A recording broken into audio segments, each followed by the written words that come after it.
applause.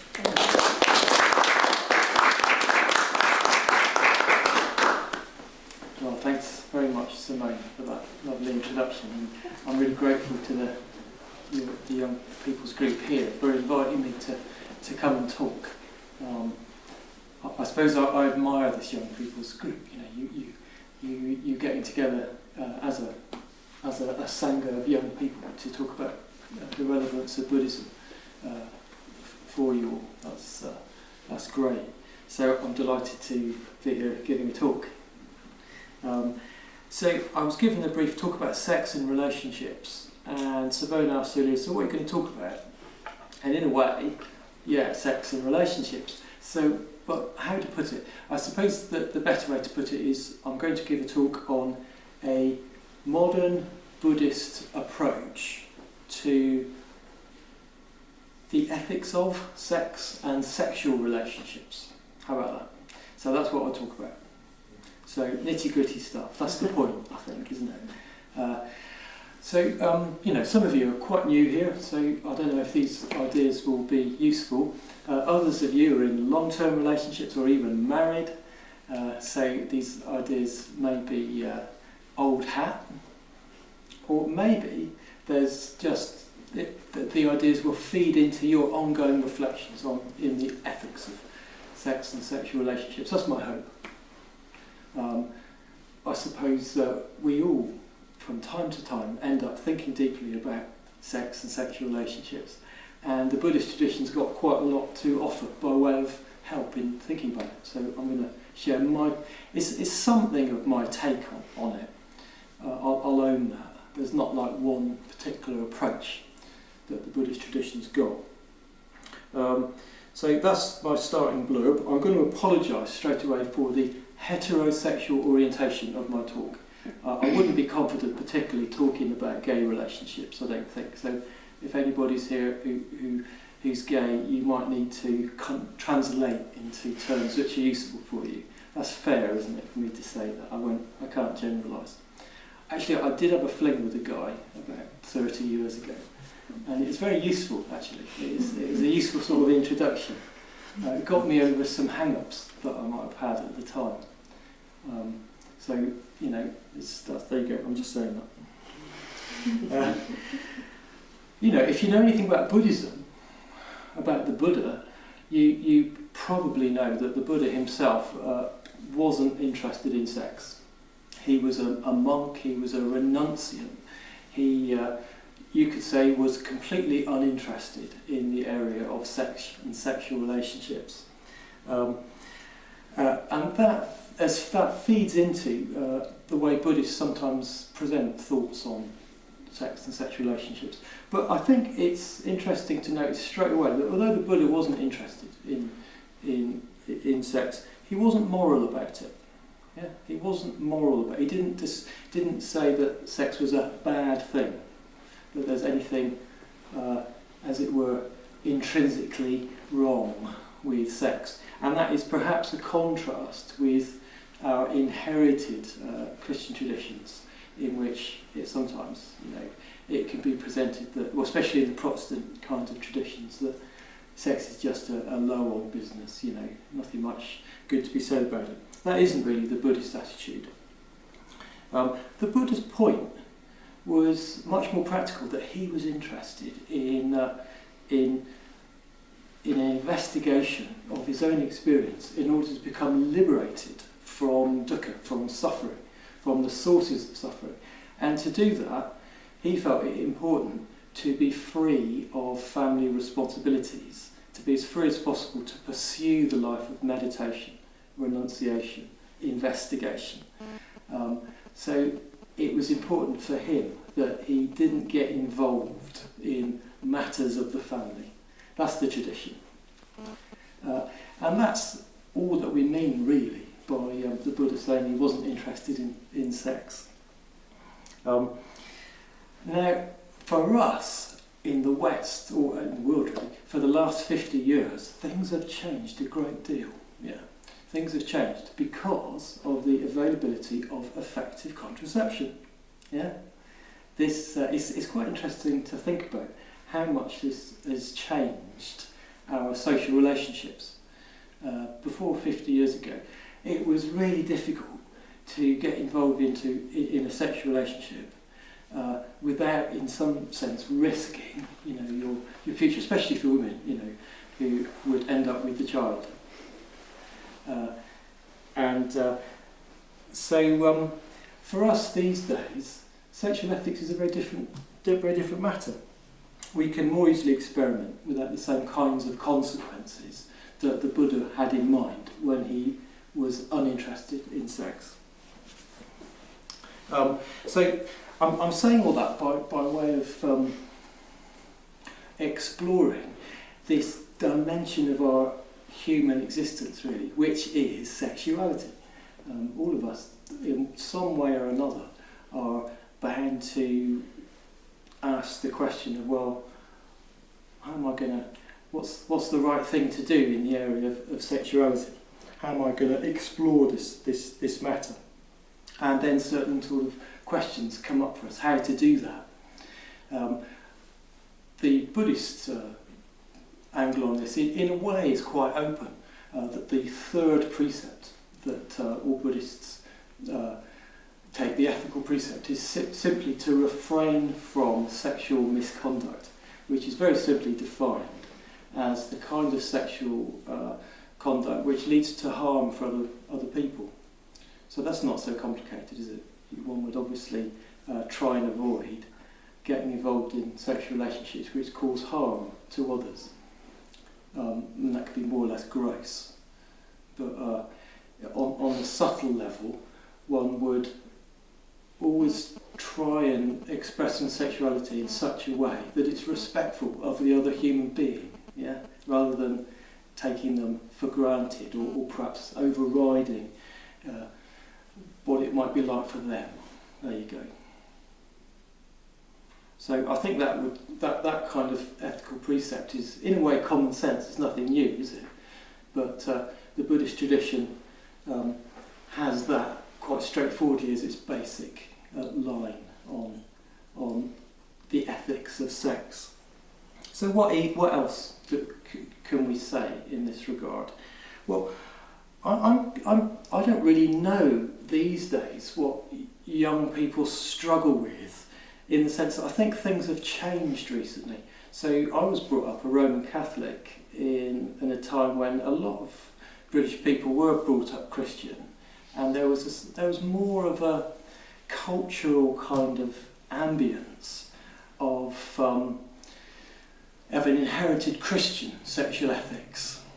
So, especially if you're brought up Catholic, like I was, my main job was to get over being hung up about sex. Yeah, does that make sense? In those, the kind of inherited attitude that I had was that, well, sex is sort of an embarrassing bit of life, which is only right when it's in a marital relationship, and actually only then if you don't use contraception. Yeah, and I wouldn't want to be rude about Roman Catholicism generally as a tradition, but its sexual ethics are really rubbish. I hope that's just my view. Really rubbish. And it's great that, generally speaking, we don't have those kinds of attitudes, I think, anymore. So maybe some of you are still having to get past the hang-ups of that kind of attitude to sexual ethics. And from the Buddhist point of view, in that sense, it's really quite important to experiment, I'd say. But maybe these days, this is my guess, and you can have a discussion about this, is that these days the issue might be more that socially there's a tremendous pressure to do lots of sex. And I mean, recently there's this crazy 50 Shades of Grey film come out. Yeah, I mean, maybe you've all seen it and decided what you think. I've got no idea, I have to admit. My sister saw it and said, "I'll have to see it again," she said, "before I decide." So I think she likes it. But my thought these days is that there's a tremendous social pressure on people to sort of be really having as much sex as possible.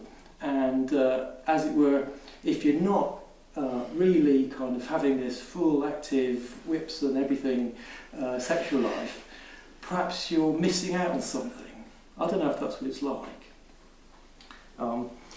But it seems to me that from the Buddhist point of view, this is very much to overvalue what sex can actually give us in any enduring, deep kind of way. It's from the Buddhist point of view, in a way, let's be honest about the role of sexuality in human life, the kind of level of meaning that we can find from sex. It's a completely natural way of exploring the body's abilities to enjoy sensual pleasure, and that's a fine thing, isn't it? But it's easily overvalued, in as much as beyond a certain point you can't really get deep existential satisfaction, I don't think, just from your body's own pleasures. In as much as there's a lot of other things in life connected with our engagement with society as a whole, with our deep sense of what our lives are really about, how we're going to contribute to the world, which actually is way beyond what sexual relationships can offer. So I'd say that the modern Western Buddhist angle on sex is to just raise the possibility that, well, it's possible to overvalue the whole business. And I'd say that the Buddha has got an approach which is quite straightforward here, which is the middle way.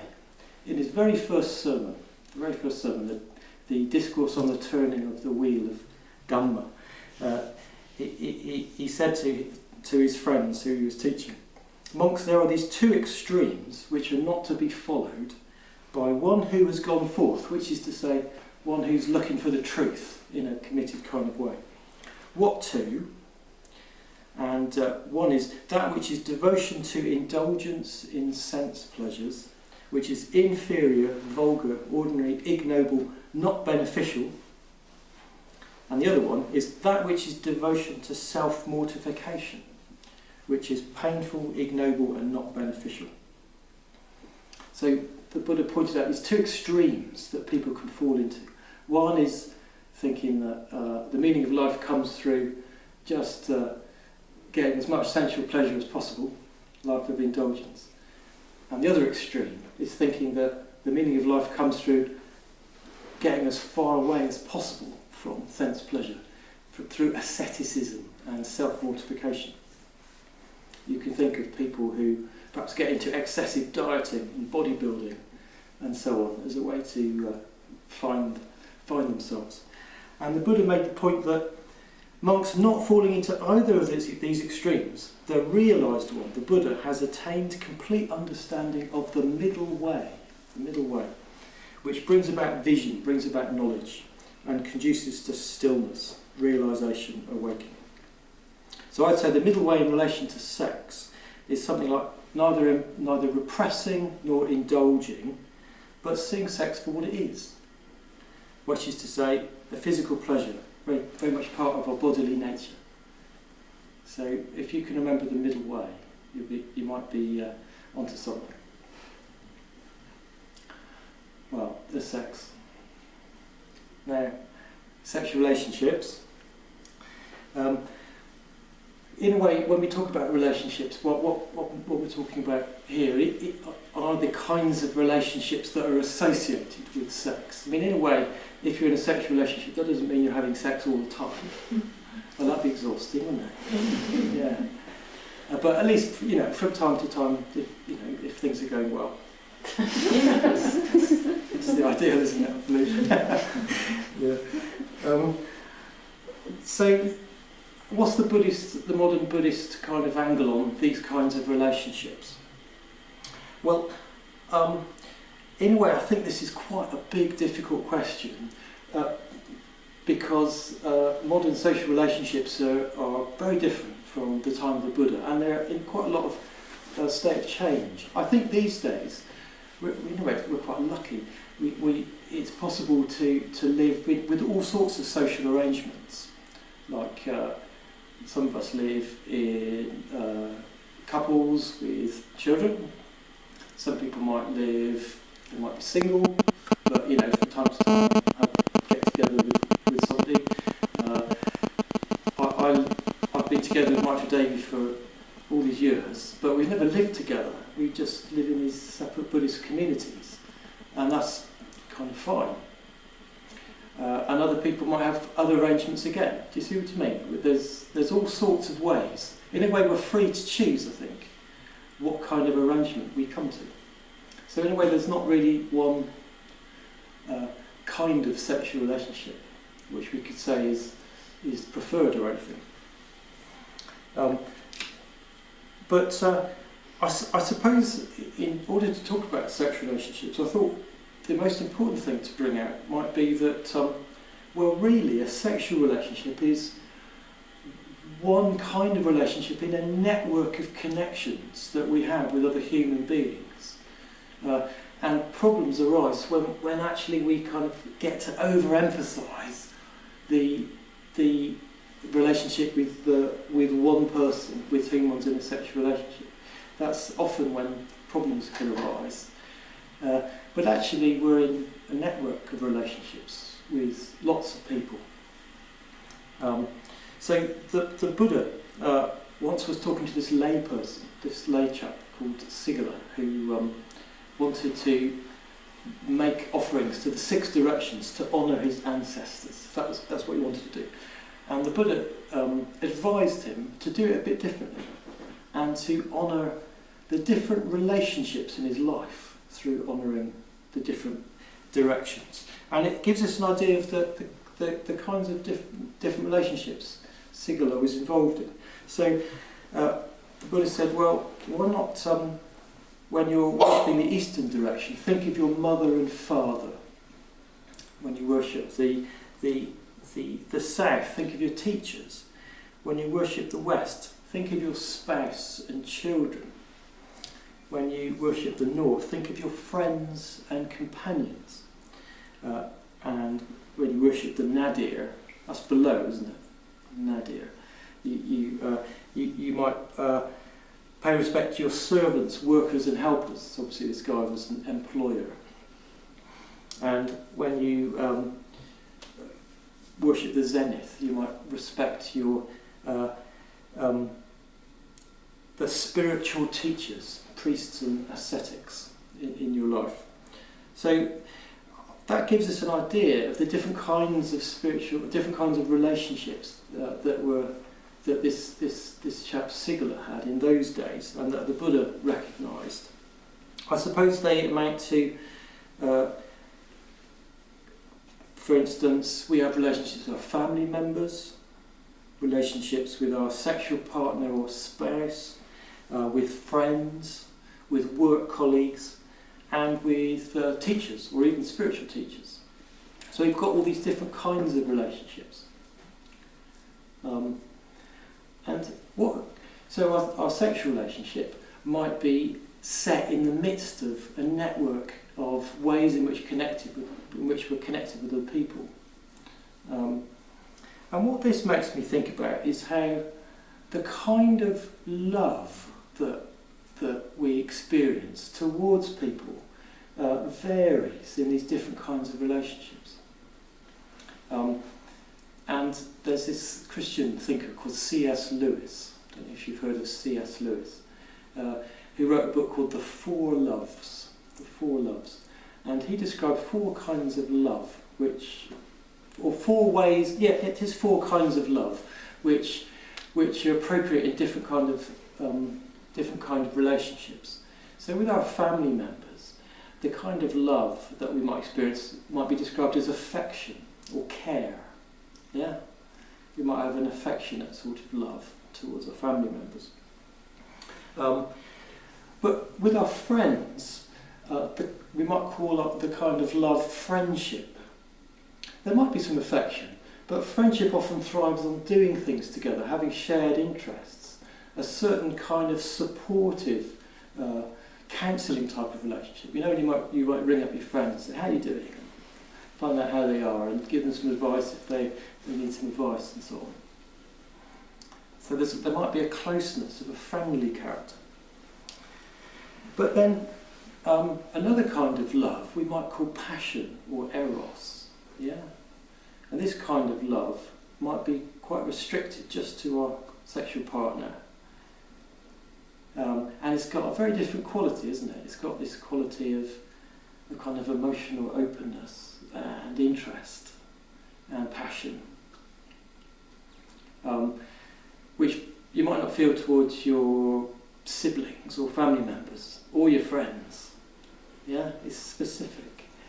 And then finally, the fourth kind of love, for C.S. Lewis, he calls it charity, which is a translation of agape, this Christian kind of unconditional love.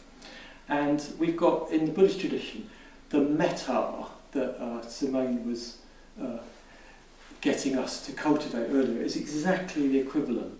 That metta is the kind of unconditional, positive goodwill that we might try and have for all human beings as best we can. Yeah. So there's different kinds of love that are possible. So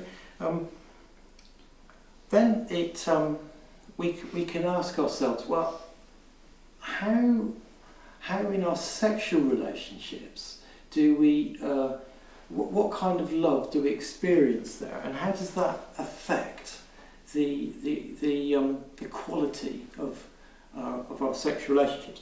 And my thought here is something like, well, very often we suppose that sexual relationships ought to be based on falling in love, on passion and eros, yeah, on falling in love. This kind of experience of opening up and being completely, what's the word, enchanted and fascinated by some other human being who seems to be the most amazing person you've met. Yeah. And getting into a particular kind of intense relationship with them. And, you know, if we're lucky, we do have this kind of experience. How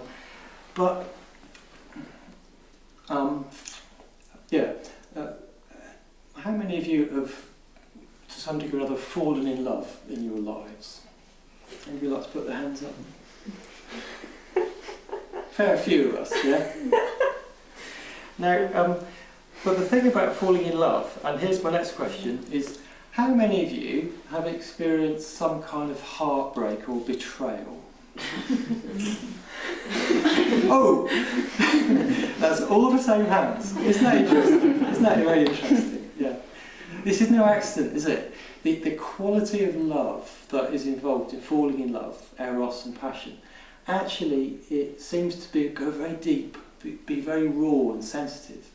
And leads to experiences like heartbreak and betrayal, which are actually very painful, aren't they?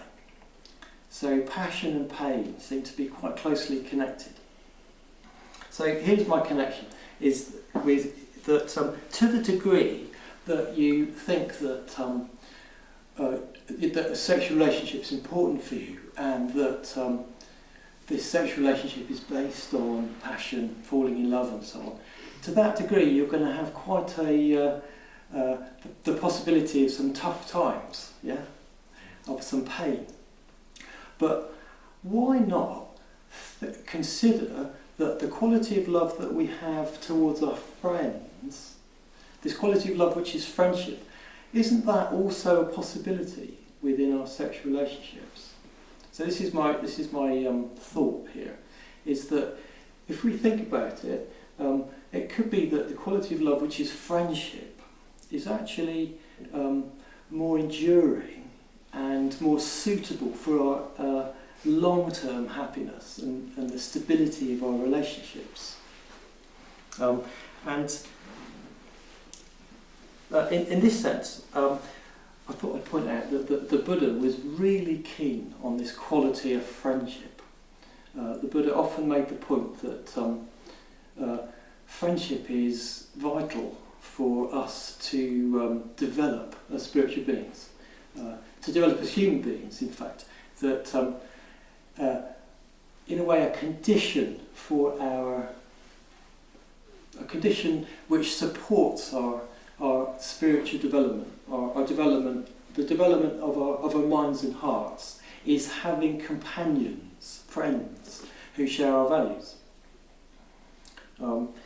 So the Buddha was very positive about friendship and spiritual friendship.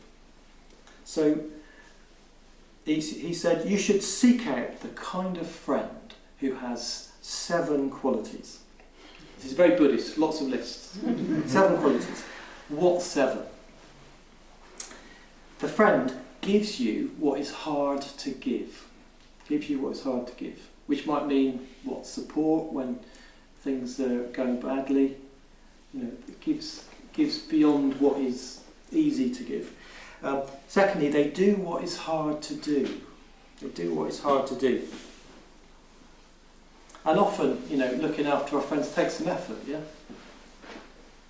And the third quality of the friend is they endure what is hard to endure. Isn't that lovely? And the example the Buddha gives is your harshly spoken words. So sometimes we speak to our friends harshly, yeah? And a good friend endures it, endures what's hard to endure. Fourthly, the friend reveals to you their secrets. Isn't that right? Isn't that the way in which friends actually go deeper together?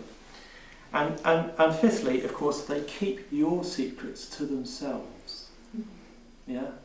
I'm sure we've had experience of friends being a bit indiscreet, and it's really not great. Sixthly, they don't give you up when things go wrong. They don't give you up when things go wrong. And seventhly, they don't slight you with criticism. So they're faithful, you could say. They're faithful. So these, and then the Buddha says, it is the kind of friend who has these 7 qualities that you should seek out. So there's an example of the Buddha describing the qualities of the good friend. And just imagine the kind of love that might spring up between you and a friend like that. And of course, if we can be, we can ourselves have those kinds of qualities and offer them to our friends, we'll be a popular person. So my suggestion is that a Buddhist perspective on sexual relationships is that we could look to be a friend to the person we're in a sexual relationship with, and that's likely to be for our good and the good of our friend. I'd better stop there.